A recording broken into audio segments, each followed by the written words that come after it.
Ada beberapa macam tingkatan daripada godaan-godaan syaitan untuk mendatangkan riya di dalam ibadah kita. Dari mulai yang terang-terangan sampai mulai yang samar sampai kepada yang sangat samar. Walhasil ibadah yang dilakukan itu menjadi rusak. Dalam derajat yang pertama terdahulu disebutkan contohnya kita sembahyang. Tiba-tiba begitu sembahyang datang sekelompok manusia. Di tengah-tengah kita sembahyang datang kelompok manusia. Lalu syaitan membisiki dalam hati kita, ujar syaitan, ikam baik-baik sembahyang, husuk-husuk sembahyang. Tuh orang banyak datangan. Amun ikam kada husuk sembahyang, amun ikam baancap-ancap sembahyang, karena ikam dipadahkannya orang nang kada baik. Nah ini bujukan syaitan yang terang-terangan dan itu kasar. Orang-orang yang sedikit punya ilmu sudah bisa menolak godaan syaitan seperti itu. Karena jelas kalau kita merubah gaya sembahyang kita menjadi lebih baik karena kedatangan orang banyak, itu jelas sudah riya.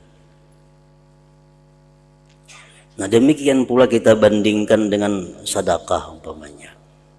Kita bersedekah, waktu kita saurangan kada terbuka-buka hendak membuat duit kecilingan masjid. Nah begitu orang datangan, orang banyak, lalu syaitan menggeritik di dalam hati kita, tuh ambil duit di kantong 100.000. Orang banyak melihat, masukkan dalam cilingan, jadi ikam dipadahkan orang pemurah kaina sosial. Nah, ambil 100.000 masukkan ke cilingan. Padahal sing lawasan tadi seorangan di masjid kada terbuka-buka macam itu pikiran. Nah begitu orang datangan membuat kecilingan 100.000. Nah ini jelas godaan syaitan seperti itu adalah riya. Bukan hanya menggugurkan pahala, tetapi mendapatkan siksa dan azab dari Allah. Nah itu jelas. Yang derajat kedua agak samar sedikit. Ini orang-orang yang baru-baru atau hanyar-hanyar menuntut ilmu, bisa kada bisa menanggapinya, bisa kada bisa menolaknya. Kita sembahyang, di tengah-tengah sembahyang atau di tengah-tengah beribadah datang sekelompok orang. Syaitan membisiki hati kita. Jadi syaitan tuh orang banyak datangan, ikam baiki pembacaan itu, baiki rokok, baiki sujud, supaya sembahyang ikam tuh sempurna. Bila sembahyang ikam sempurna, karena orang melihat baiknya sembahyang itu. Nah, lalu orang kena mengikuti kayak ikam sembahyang baik. Bila orang mengikuti ikam sembahyang ikam baik, itu ikam dapat juga pahalanya. Dapat ikam pahalanya 10 nang mengikuti ikam karena ikam sembahyang baik, 10 ikam dapat pahala. 20 nang mengikuti, 20 ikam dapat pahala. Nah jadi baiki sembahyang ikam tuh. Nah ini agak halus godaan syaitan daripada yang pertama tadi. Dengan dalih kebaikan, dengan alasan kebaikan. Karena kira syaitan kalau inya menuruti ikam sembahyang nang baik itu ikam dapat pahala. Ditiru orang, berapa nang meniru ikam pahala, nang meniru sembahyang, saitulah banyaknya ikam dapat pahala. Nah kalau kita kadang mengerti itu, lalu kita membaiki sembahyang kita dengan tujuan supaya orang meniru kayak kita. Padahal ini adalah bujukan daripada syaitan. Bila kita menuruti itu, otomatis kita riya ngarannya. Kada dapat pahala, bahkan dapat siksa. Nah, bersedekah contohnya. Begitu orang banyak, syaitan membisiki hati kita. Ikam jaka bersedekah, itu orang banyak. Bila ikam bersedekah, orang melihat orang umpat cuma menuruti ikam. Orang terbuka hati menuruti ikam karena ikam menghuluakan bersedekah. Berapa na umpat bersedekah mengiringi ikam dapat juga pahalanya sebanyak itu. Nah lalu bersedekahlah kita karena tergiur tadi. Padahal itu merupakan bujukan daripada syaitan. Bujukan daripada syaitan. Sehingga sedekah tadi kada berguna. Nah itu sudah mulai agak samar. Derajat yang ketiga, nah dan ini lebih halus lagi daripada sebelumnya.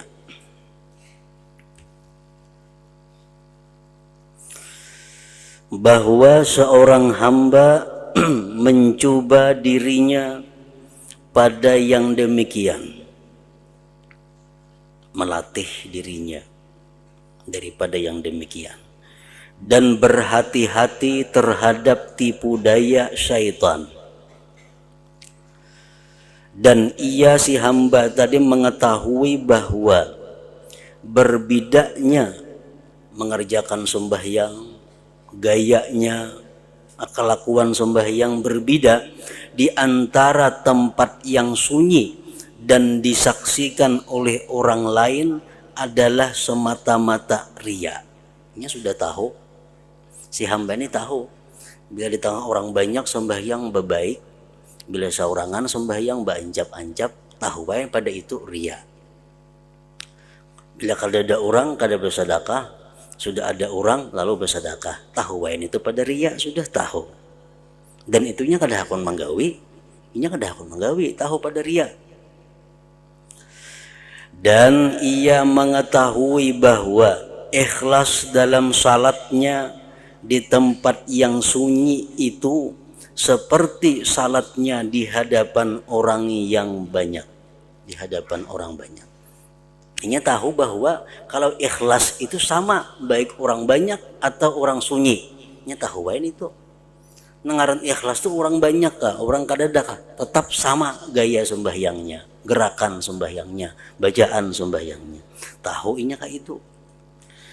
Dan ia merasa malu dari dirinya dan dari Tuhannya bahwa ia membuat khusyuk karena disaksikan oleh para makhluknya dengan kehusyuannya yang melebihi kebiasaannya. Ini sopan lawan dirinya, ini sopan lawan Tuhan. Kalau sembahyang di tengah orang banyak berbaik-baik, sembahyang sorangan beancap-ancap, ini sopan itu lawan Tuhan. Ini tahu pada riya. Nah, maka ia menghadap atas dirinya di tempat yang sunyi dan ia membaguskan salatnya menurut cara yang disenanginya di hadapan orang banyak. Dan ia melakukan salat di hadapan orang banyak juga seperti itu. Maka ini termasuk riya yang dalam pula. Ini tahu kalau aku sembahyang saurangan bebarang haja beancap-ancap, sembahyang di tengah orang bebaik-baik, tahu aku pada itu riya. Tahu itu kada boleh. Lalu ini melatih dirinya, mencoba dirinya di tempat nang sunyi sembahyang tu beapik juga. Supaya kita di tengah orang banyak kada ada perubahan lagi. Nah, jadi di tempat nang sunyinya berlatih sembahyang tuh nang perlahan, nang bagus. Kayaknya bila di tengah orang banyak kada tak ubah lagi sembahyangnya. Nah, dikira itu baik, padahal itu adalah merupakan riya yang halus. Riya yang sangat tersembunyi. Kenapa maka riya itu sebabnya? Nah, kenapa maka riya? Ini godaan syaitan. Ikam menjadi syaitan supaya jangan ada perbedaan lagi sembahyang di tengah orang banyak dan saurangan. Dilatih waktu saurangan itu sembahyang baik-baik. Jadi kamu ada orang banyak, kamu kada berubah lagi sembahyang itu. Lalu ini di tempat sorangan sembahyang beapik. Nah, tapi pikirannya apa? Pikirannya kayaknya amun ada orang banyak, ini kada tak ubah lagi tujuannya, gerakan-gerakannya. Nah, di situ nama ulah riyaknya ada sedikit dan tersembunyi. Alasannya karena ia membaguskan salatnya di tempat yang sunyi agar salatnya bagus di hadapan orang banyak. Itu alasannya. Maka ia tidak membedakan di antara keduanya. Maka perhatiannya di tempat yang sunyi dan orang yang banyak adalah kepada makhluk, bukan kepada Allah Subhanahu wa ta'ala. Jadi sembahyang nang bagus-bagus di tempat nang sunyi ini tujuannya apa? Tujuannya supaya kita di tengah orang banyaknya kada merubah lagi. Karena anggapannya kalau berubah ria. Kalau sudah sama kada ria lagi. Padahal tujuannya sebenarnya di tempat nang sunyi, baik di tempat orang banyak, tujuannya adalah makhluk sebenarnya, bukan karena Allah Subhanahu wa ta'ala.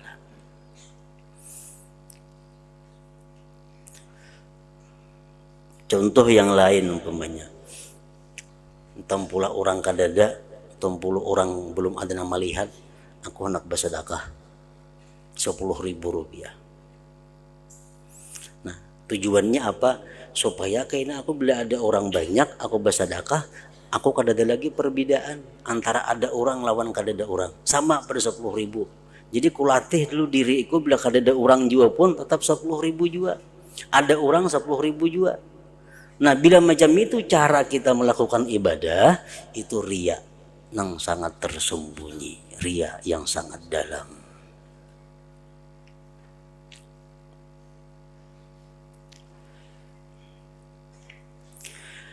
Bahkan ikhlas adalah bahwa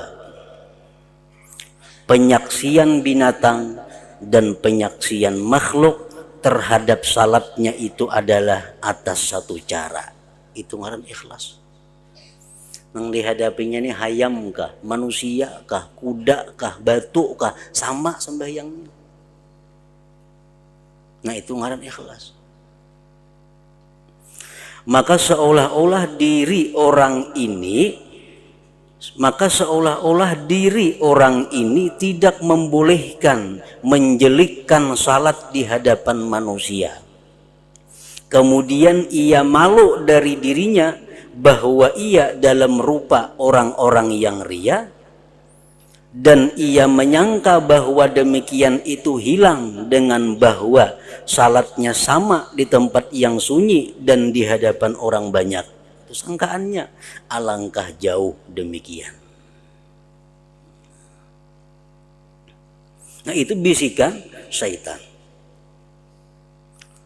Kalau kita sembahyang sorangan, beanjab, sembahyang di tengah orang banyak, bagus, jelas sudah ria. Tahu sudah kita itu, karena ada perhatian kepada makhluk ngarannya. Lalu syaitan membisiki kepada kita, ujar syaitan, Pak ikam dilatih sembahyang sorangan tuh nang perlahan juga. Jadi ikam tuh ada lagi perbedaan antar di hadapan makhluk kah, di hadapan kadada makhluk kah. Karena ikam sudah berlatih. Nah, jadi latihan tuh gunanya apa? Untuk menghadapi makhluk kayaknya supaya ada perbedaan lagi, bukan karena Allah. Nah, itu yang dikatakan riya yang sangat tersembunyi itu.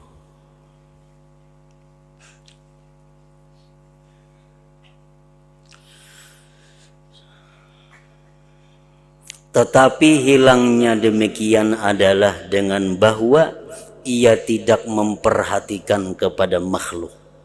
Hilangnya riya itu kalau sudah ia kada memperhatikan lagi kepada makhluk. Sebagaimana ia tidak memperhatikan kepada benda-benda padat di tempat yang sunyi dan di hadapan orang banyak semuanya. Di hadapan lamari sembahyang kita, mestinya sama dengan di hadapan manusia. Kalau kita sembahyang itu karena Allah. Kalau kita sembahyang karena Allah. Di hadapan tihang kita sembahyang sama dengan di hadapan manusia.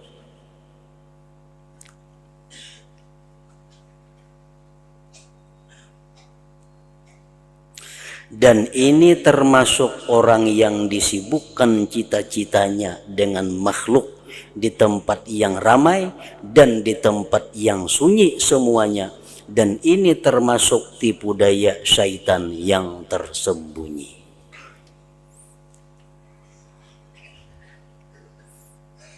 Nah, jadi syaitan kalau kada mampu menggoda kita dengan derajat yang pertama, dia akan menggoda kita dengan derajat yang kedua. Derajat yang kedua kita masih bisa menolak syaitan, digudanya pulang kita dengan derajat yang ketiga tadi, yang semakin samar keriaannya itu, padahal ria.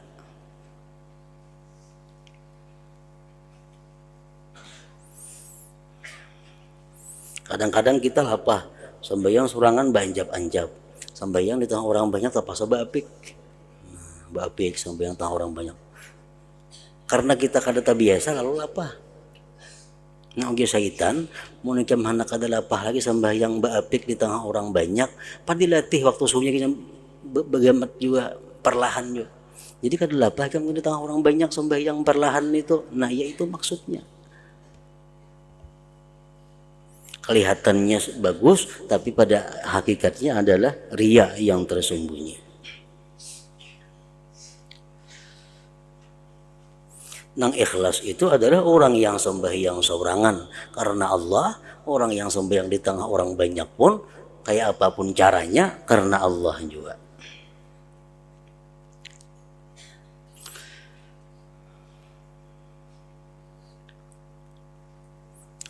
Baca Yasin bila seorangan banjak di tengah orang banyak perlahan karena didengarakan orang. Kalau nya seorangan baca Yasin, seorang aja mendengar. Banjap-anjap kalau di tengah orang banyak diperhatikan orang, lalu perlahan. Nah, lalu syaitan membisiki, menjadi syaitan supaya ikam jangan ria.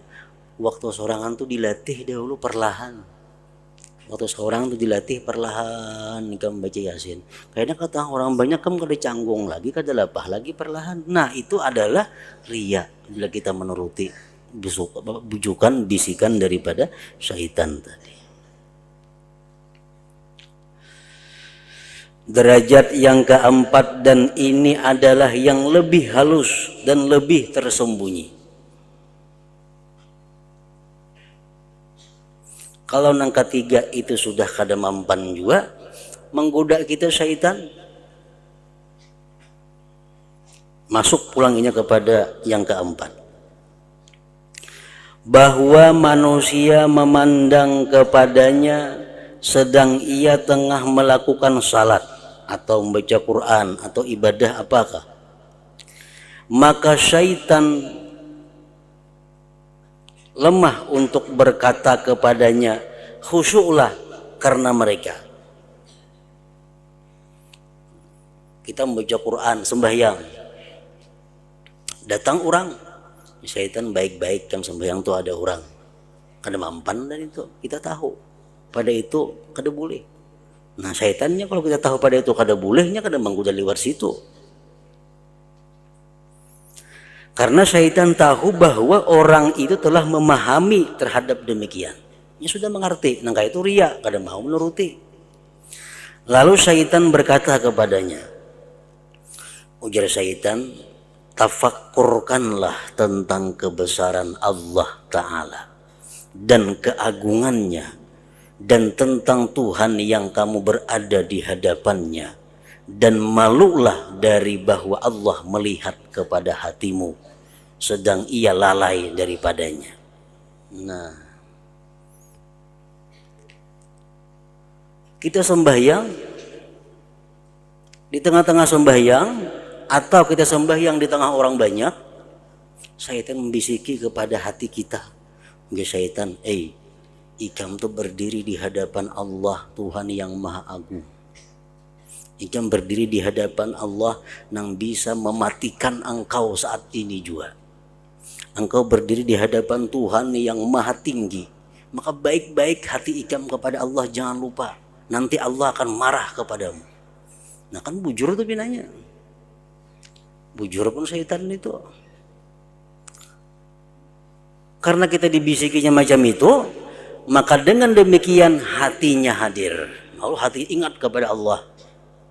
Dan anggota badannya khusyuk.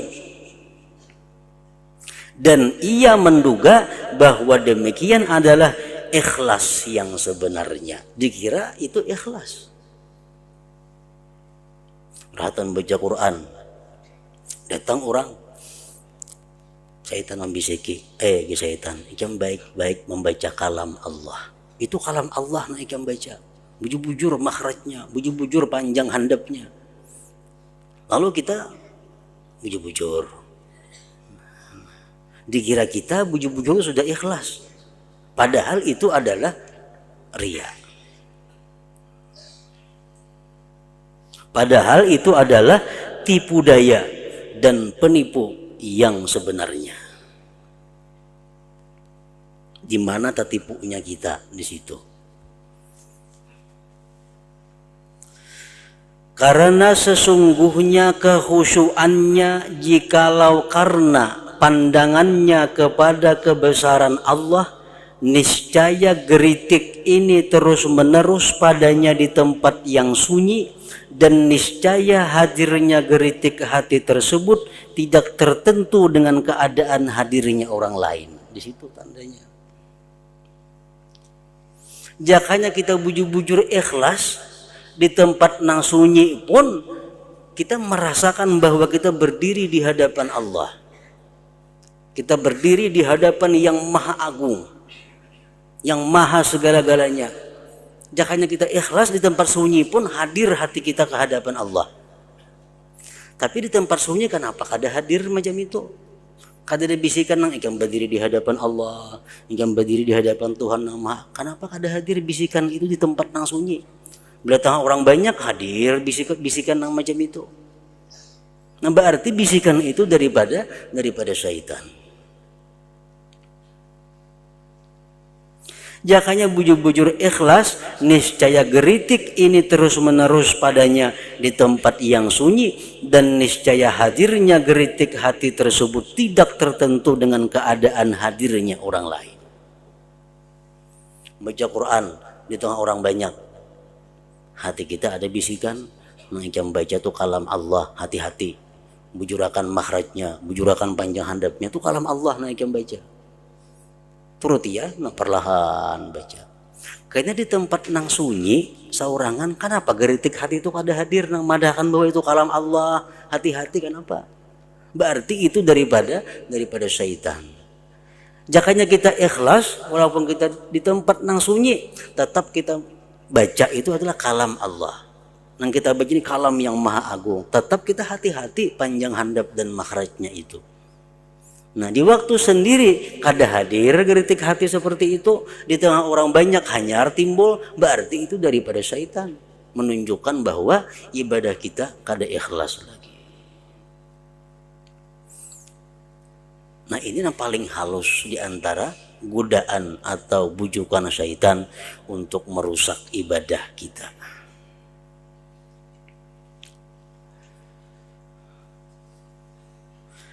Tanda aman dari penyakit ini adalah bahwa geritik hati ini termasuk yang menjinakkan hatinya di tempat yang sunyi, sebagaimana itu menjinakkan hatinya di hadapan orang banyak.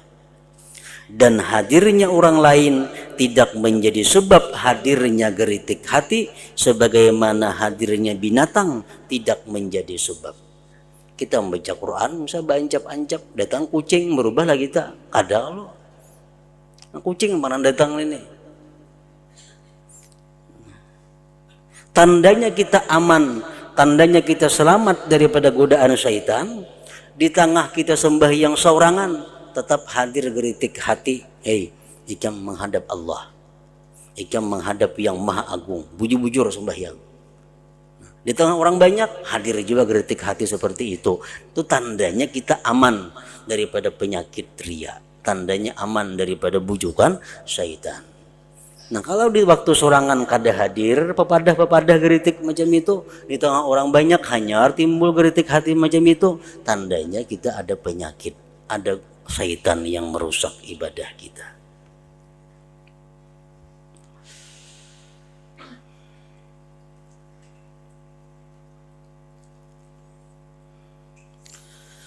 maka selama ia membedakan dalam keadaan-keadaannya antara penyaksian manusia dan penyaksian binatang, maka ia telah keluar dari kemurnian ikhlas. Selama kita masih membedakan antara pandangan binatang dan pandangan manusia kepada kita dalam melakukan ibadah, berarti kita masih keluar dari kemurnian ikhlas, belum ikhlas sepenuhnya. Artinya menguturi batinnya dengan syirik yang tersembunyi dari riya. Syirik ini lebih tersembunyi di hati anak Adam daripada merayapnya semut yang hitam pada malam yang gelap di atas batu yang keras, sebagaimana yang disebutkan dalam hadis. Samut halus, samut tuh halus, samutnya hirang pulang. Di malam nang sangat kadap, merayap di batu nang hirang. Batunya hirang, samutnya hirang, malamnya kadap. Karena kelihatan itu samar benar, tersembunyi benar. Nah, tersembunyi lagi bujukan syaitan lebih daripada itu. Banyak ibadah-ibadah yang kita anggap bahwa itu adalah merupakan modal pahala di sisi Allah, tapi akan kita dapati di hadapan Allah karena kada ada pahalanya. Kenapa? Karena kita kadang menyadari bahwa ibadah-ibadah yang kita lakukan itu dirusak oleh bujukan-bujukan syaitan tadi.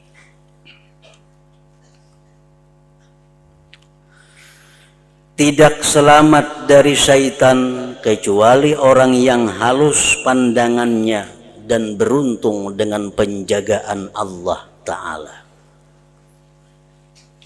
taufiknya dan petunjuknya.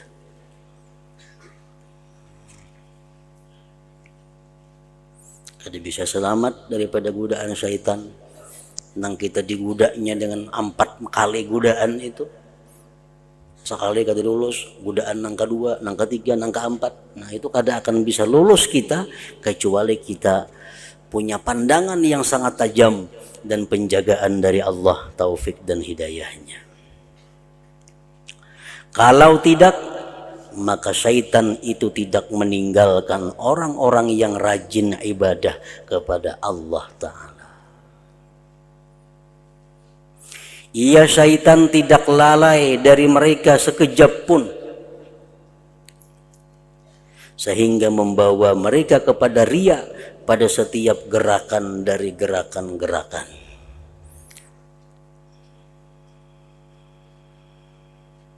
Sehingga pada bercelak mata, memutung kumis, memakai minyak harum pada hari Jumat, dan memakai pakaian-pakaian, itu pun kada sunyi daripada bujukan dan godaan syaitan. Yang intinya adalah minimal usaha syaitan itu menghilangkan pahala. Kalau bisa akan membuat dosa. Nah, itu syaitan tuh usaha minimalnya adalah kada berpahala ibadah kita. Itu minimal gawian syaitan. Kalau nyakawa ibadah itu jadi dosa. Dan syaitan pun kada lalai walaupun sekejap tadi untuk merusak kita itu.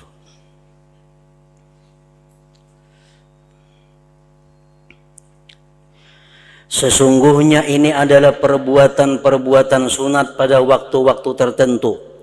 Nah, minyak harum sunat hendak sembahyang Jumat. Sunat minyak harum. Tapi karena dibujuk oleh syaitan, dirusak oleh syaitan, jadi kada sunat lagi, pahalanya kada ada, bahkan bisa jadi dosa.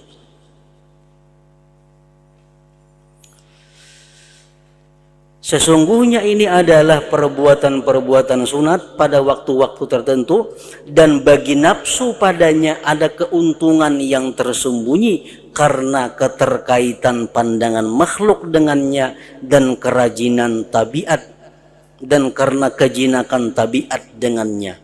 Lalu syaitan mendorongnya kepada melakukan perbuatan itu, dan ia berkata, ini adalah sunat yang tidak semestinya kamu meninggalkannya.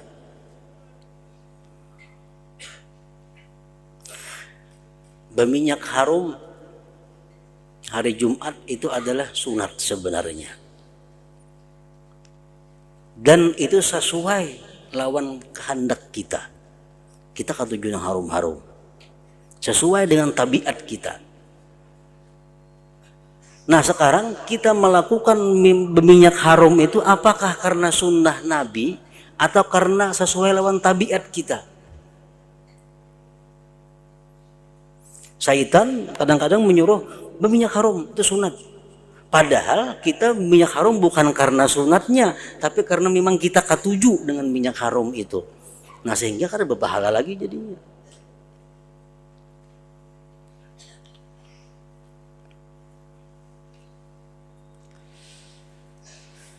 Dan adalah dorongan hati secara batin baginya karena nafsu syahwatnya yang tersembunyi, atau bercampur dengannya dengan campuran yang mengeluarkannya dari batas ikhlas disebabkannya. Tandanya bahwa kita berminyak harum itu bukan semata-mata karena Allah. Allah Subhanahu wa taala melalui Rasulullah dalam hadis-hadis Rasulullah menguraikan bahwa hendak ke masjid itu sunat berminyak harum. Allah kadang menentukan minyak harum Hajar Aswad, kada ada dalam hadis. Minyak harum sedap malam, kada ada. Itu hanya selera kita. Nah, kadang-kadang kita mencari bau minyak harum itu yang sesuai dengan keinginan kita. Yang sesuai dengan nafsu kita. Sehingga kita pakai minyak harum hari Jumat itu bukan hanya karena Allah, tapi karena kita ketuju. Nah, bercampur artinya ikhlas dengan ketujunya nafsu kita. Ada berpahala lagi. Karena sudah bercampur dengan karena Allah dan ketujunya kita. Atau bercampur dengannya dengan campuran yang mengeluarkannya dari batas ikhlas disebabkannya. Dan apa yang tidak selamat dari penyakit-penyakit ini semua, maka itu tidak ikhlas ngarannya. Nang kada selamat dari penyakit-penyakit itu tidak ikhlas.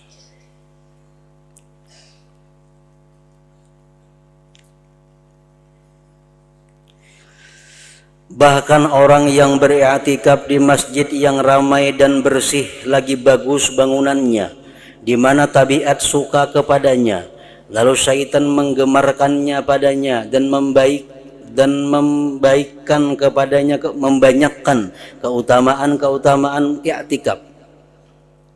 Ada masjid bagus, mewah, basi masjidnya. Di rumah ada basi, masjid basi. Jadi syaitan yang menjaga i'tikaf ke masjid ganal pahalanya. Masjidnya nyaman, masjidnya bagus, masjidnya dingin. Nyaman pada di rumah. Nah ini kadang-kadang kita tergoda, oh ke masjid i'tikaf.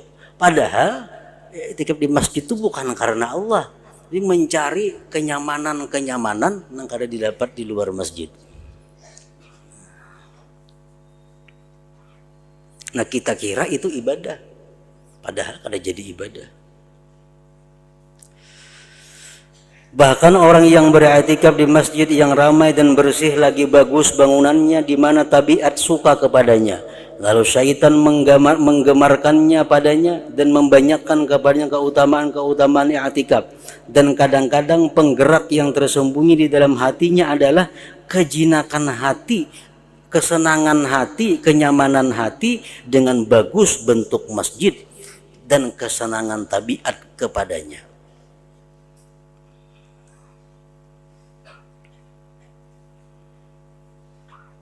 Padahalnya i'tikaf itu bukan mencari pahala, ianya semata-mata untuk memandang kehebatan masjid itu, kemewahan masjid itu, kenyamanan di masjid itu.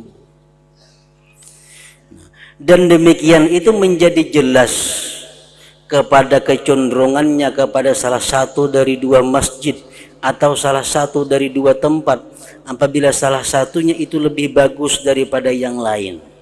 Dulu masjid lagi buruk, lagi panas, ada terbuka-buka hati nak i'tikaf. Sekali masjid dirumbak, dirihab, bagus, indah, mewah, berdingin, basi, Orang pina rajin haba etikaf. Oh berarti orangnya kada karena Allah durungan etikafnya.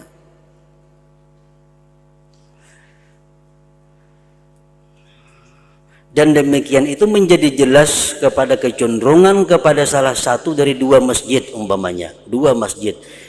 Sini masjid nang buruk, panas, lampit kada hambal. Nang di sini dingin, basi, mewah, hambal kandal. Mana baitikaf hendak? Nah, bila kita baitikaf hendak yang lebih baik itu berarti ada campuran nafsu kita. Berarti ada tercampur dengan hawa nafsu kita, ketujuh yang nyaman. Dan semua itu bercampur dengan campuran-campuran tabiat dan kotoran-kotoran diri.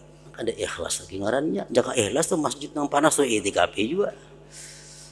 Yang lampit itu. Demi umurku perusak hakikat ikhlas adalah kotoran yang bercampur dengan kemurnian emas yang mempunyai derajat-derajat yang berlainan. Maka seyogianya daripadanya itu sesuatu yang baik dan sebagian daripadanya itu sebagian daripadanya itu sesuatu yang banyak dan sebagian daripadanya itu sesuatu yang sedikit tetapi mudah diketahuinya, dan sebagian daripadanya itu sesuatu yang halus di mana tidak mengetahuinya kecuali orang yang meneliti dengan seksama, lagi yang melihat dengan penglihatan hati. Campuran ikhlas ini macam-macam. Ada yang banyak dan jelas kelihatan campurannya. Ada yang banyak namun tersembunyi. Ada yang sedikit dan tersembunyi. Nang kadakawa dilihat kecuali orang-orang nang meneliti dengan bujur-bujur. Dan kotoran hati, penyelinapan syaitan dan jahatnya nafsu itu lebih samar daripada demikian itu dan lebih halus. Karena inilah dikatakan 2 rakaat dari orang yang alim itu lebih afdal daripada ibadah setahun dari orang jahil. Ada yang mengatakan hadis Nabi bahwa 2 rakaat sembahyang dari orang yang alim lebih afdal dari 100 rakaat orang jahil. Yang dimaksud dengannya adalah orang yang alim yang melihat dengan mata hati kepada penyakit-penyakit yang halus sehingga ia terlepas daripadanya. Artinya 2 rakaat tapi ikhlas, kada bercampur macam-macam. Durungan sembahyang 2 rakaat itu karena Allah semata lebih baik daripada orang sembahyang beribu-ribu rakaat tapi bercampur-campur niatnya. Sesungguhnya orang yang jahil itu pandangannya kepada zahir ibadah. Orang jahil yang penting ibadah zahirnya. Makin banyak makin bagus jadinya. Dan tertipu dengannya. Seperti pandangan orang hitam kepada merahnya dinar yang disapuh dan bundarannya. Padahal dinar itu tidak murni lagi palsu pada dirinya. Orang yang jahil yang penting ada dinar bersih, kalau ada rusak, kalau ada cacat, padahal palsu. Dan 1 kirat itu 4/6 dinar. Sedinar kita anggap 3 gram umpamanya. Nah 1 kirat itu 4/6-nya. Dan 1 kirat dari emas yang murni yang disukai oleh orang yang alim yang melihat dengan mata hatinya itu lebih baik daripada dinar yang disukai oleh orang yang tertipu lagi dungo itu. Mana hakunnya? Dinar baik bersih cuma sapuhan dalamnya tembaga. Nang ini halus cuma asli murni emas 24. Nah orang nang pintar nang alim tentu memilih yang halus tapi murni emas tadi. Maka itu juga ibadah artinya. Maka begitulah urusan ibadah itu berbeda-beda, bahkan lebih sangat dan lebih besar. Dan jalan masuk penyakit yang pergi menuju kepada macam-macam amal itu tidak mungkin dibatasi dan dihitungnya. Banyak jalan penyakit-penyakit yang merusak ibadah kita. maka ambillah manfaat dengan apa yang telah kami sebutkan sebagai perumpamaan tadi. Orang yang cerdas itu dicukupkan baginya oleh yang sedikit. Orang yang cerdas cukup sebutin gini contoh cukup. Kawas itu membanding, kau mengias. Tadi Sidin mencontohkan sembahyang. Datang orang banyak. Nah, kias kalian pada sembahyang. Puasa, sedekah, baca Quran, zikir, kan dikias-kias lagi. Orang yang cerdas itu dicukupkan baginya oleh yang sedikit. Dan orang yang bodoh tidak cukup baginya penjelasan yang panjang juga. Namun orang yang bodoh 1000 contoh atau pada ngartinya. Nah, maka tidak ada faedah, tidak ada guna dalam penjelasan yang panjang lebar itu.